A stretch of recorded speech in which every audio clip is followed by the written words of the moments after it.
ایک بہت بڑا نام گزرا ہے ہمارے علماء کرام کے اندر، ہمارے بزرگ علماء کرام کے اندر، جی شیخ طوسی رحمت اللہ علیہ، صاحبان ولایت لوگوں میں سے تھے، صاحبان کرامت جیسے لوگوں میں۔ شیخ طوسی نے اپنے وصیت نامے میں مولا امیر المومنین کے جب آپ حرم میں جائیں گے تو ان کی قبر مولا کے دروازے میں ہے۔ انہوں نے وصیت کی تھی مجھے مولا کے دروازے میں دفنانا، مولا کے زائر میری قبر پر پیر رکھ کر رہے ہیں۔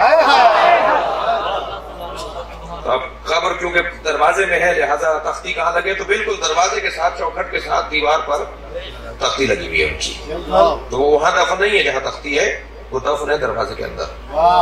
دروازے کے بیچ میں، یعنی ظاہر علی ابن ابی طالب ان کے اوپر سے گزر کے جائیں اور کہنے لگے مجھے وہاں دفنانے کے بعد میرے سنگ قبر پر لکھ دینا وَقَلْبُهُمْ بَاسِطٌ ذَرَائِهِ بِالْوَسِيطِ،